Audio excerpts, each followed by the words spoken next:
men are getting some really bad advice on the internet, which is discouraging them from talking with women or meeting women.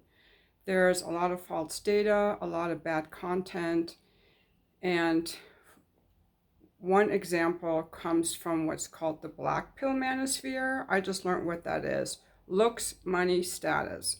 In the Blackpill community, men are told that what women want are looks, money, and status. And so guys are focusing on the completely wrong things. And I came across an interview that Chris Williamson did with Neil Strauss, the founder of Pickup, who abandoned Pickup for being superficial and inauthentic. When Chris Williamson asked him what he thinks about Blackpill, Neil Strauss just shook his head and looked down and goes like, that's really sad that men think that. And now they talk about height, okay? A lot of guys are under the mistaken impression that you have to be 6 foot tall to be noticed by a woman. So let's hear what Neil Strauss says in this interview about it, and then I'll be back on the other side. They want. So they might, what they want are the things behind that. So a way to think about, for example, it used to really hurt my self-esteem when I read personal ads and everyone wanted a guy who was 6 feet and taller. How tall are you? 5'10". Okay, that's great, right? I'm 5'6", you know, maybe 5'6.5" at a stretch, right? And it took me a long time to realize that it wasn't height that they were looking for. What they were looking for was safety. I want to feel when maybe what is, let's just say, what does money represent? Money represents that some degree of, you know, security, Competence. and competence. That was the word I was looking for. Exactly, competence. So if you look at the reasons underneath these and you embody the reasons underneath these, which anybody can do, the other stuff doesn't matter. Yeah, I think that's where the... And that's exactly right. Women want you to be competent. They want to feel secure with you. They want to feel safe with you. Okay, so that's what it's about. So it's about your energy and who you're being. So you've been lied to a lot, guys. And I just think it's very harmful when people get so much dating advice on the internet, because I had never heard this before, put in this way. That's why I'm making a video about it. But what I had seen in real life from men that I talked to, men that I've met over the years, I've met some very short guys that were married. You know, 5'2", 5'3". There are a lot of short guys that are married, that are walking around with their girlfriends or wives at Target, at the restaurants, and the women seem totally in love with them. So there seemed to be this disconnect between what the Blackpill is saying and what I saw in real life. Just the same way as in the comments. You know, people will leave nasty comments anywhere on the internet, but in real life, they don't come up to us and say nasty things. Like, there's a different world. And a lot of the research is kind of biased. And also, when you're looking at data on dating apps, you're asking a woman, first of all, it's mostly men on there. Not that many women on there. And women who value themselves are not on there very long, because it's not a feminine experience. It's not a pleasurable, joyful, feminine experience. It's not a place filled with intelligent, interesting men who want to meet you and take you out. It's just a bunch of riffraff with bad profiles. And even the good guys, we have to evaluate whether we like you based on a picture, whereas real life interaction is your energy. And we can tell when you're walking down the grocery store aisle. Are you threatening? Are you very complacent? Or are you a guy that could protect me? Like, we pick up all of these millions of signals. I don't know if it's millions, subconsciously. Your pheromones, how you move, how you carry yourself, how you groom yourself. These are all signals that we pick up on to determine if you're safe, if you're competent, and it's really hard to do that online. So women, the online dating scene is not a joyful place for a feminine woman.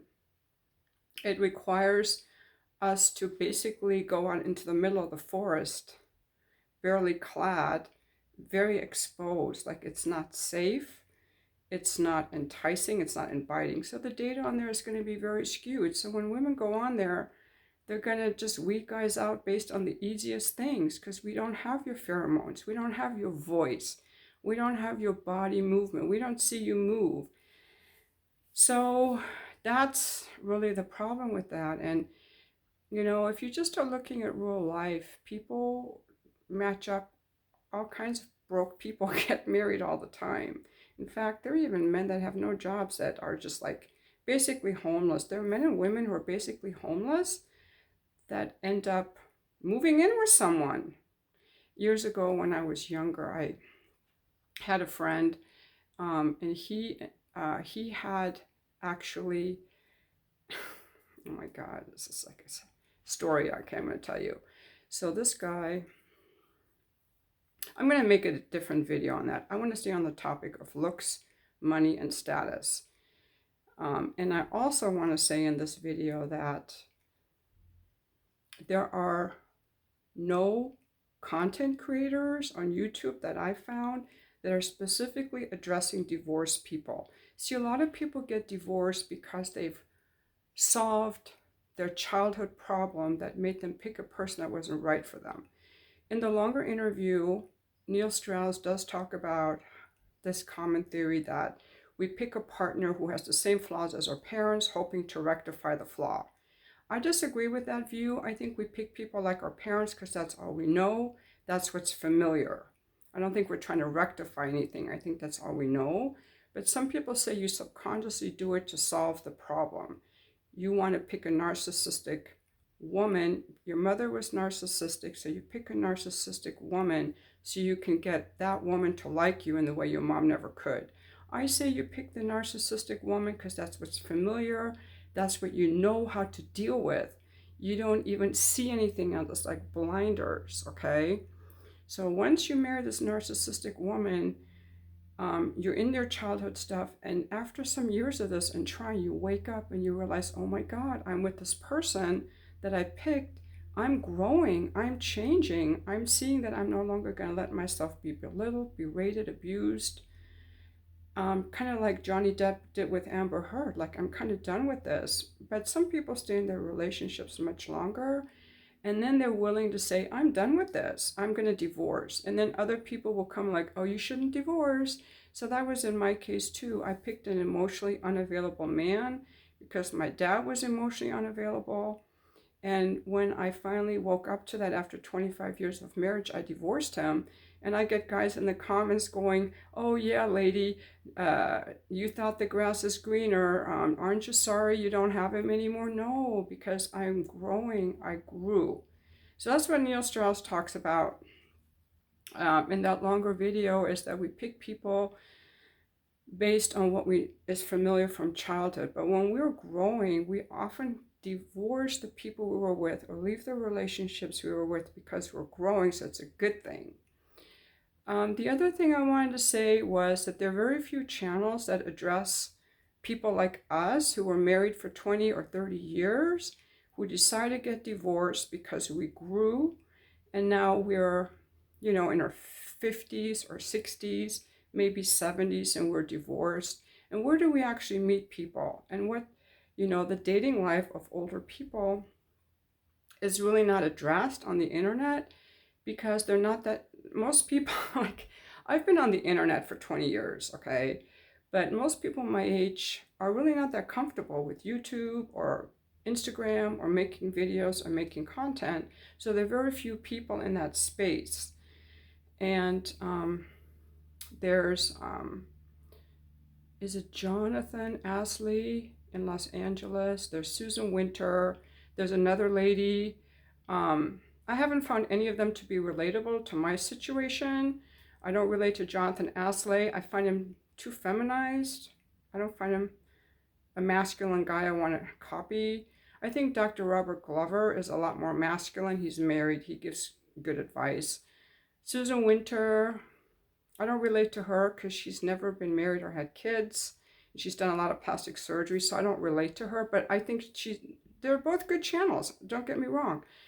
But I haven't found anyone at the level of Chris Williamson or Date Psych or like there are a lot of younger content creators who really talk about dating and so on, even Neil Strauss, but they're all a lot younger.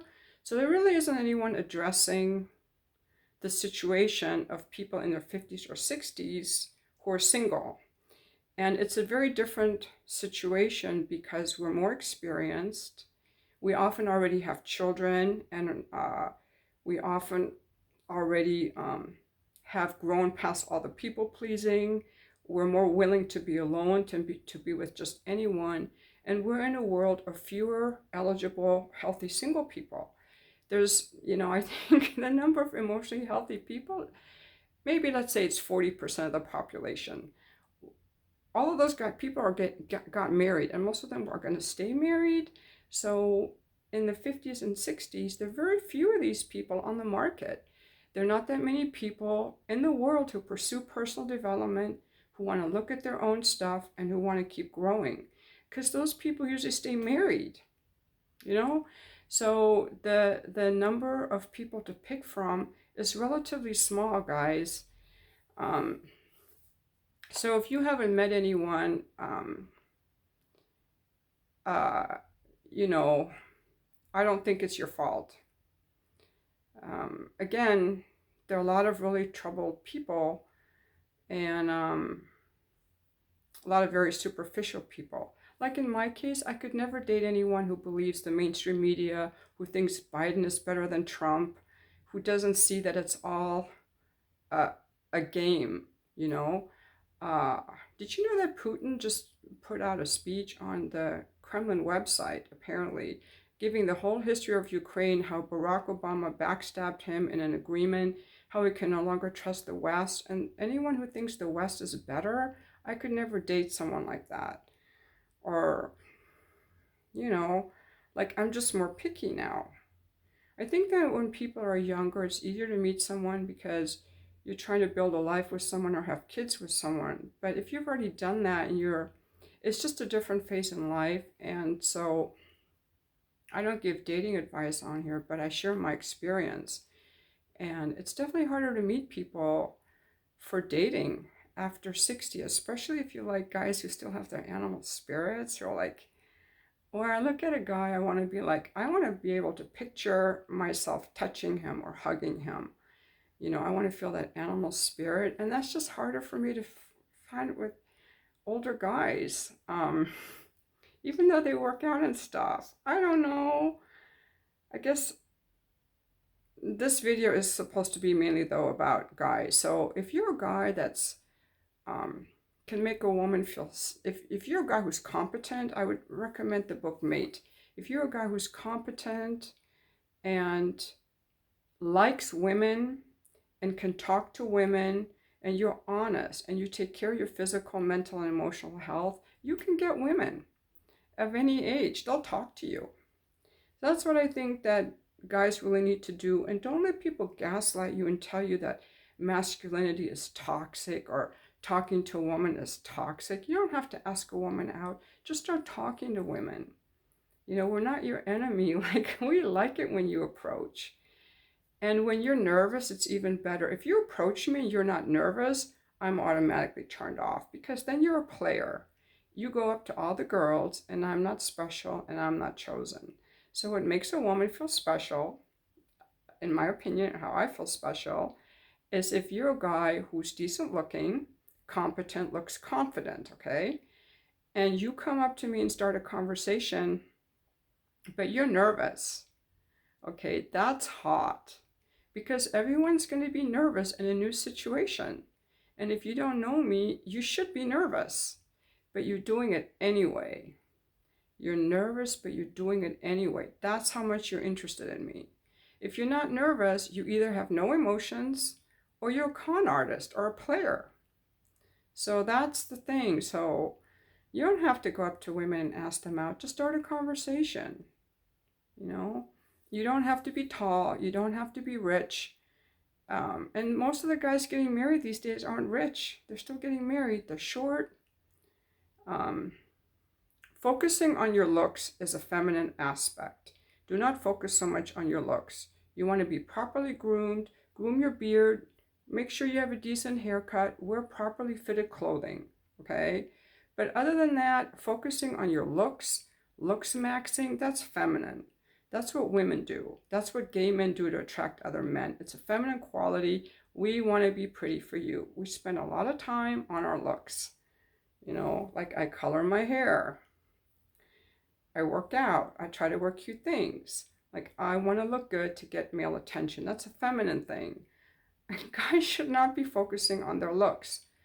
They should be focusing more on, am I properly groomed and well dressed? Like, do I feel good? Do I look good? It shouldn't be all that effort.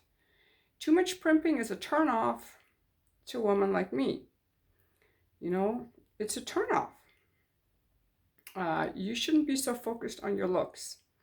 So the looks maxing idea is super bad. It shows low confidence in short guys who try to overdo their muscles to compensate for the fact that they're short or screaming insecurity. So if you think that you're too short, you've been told a lie because it's not true. You know, that's inner work you have to do. Just like women who want to change their hair to blonde or get a facelift or get a boob job, they have to do some inner work to figure out what's the real reason I'm not okay with how I look. So we can't change it anyway.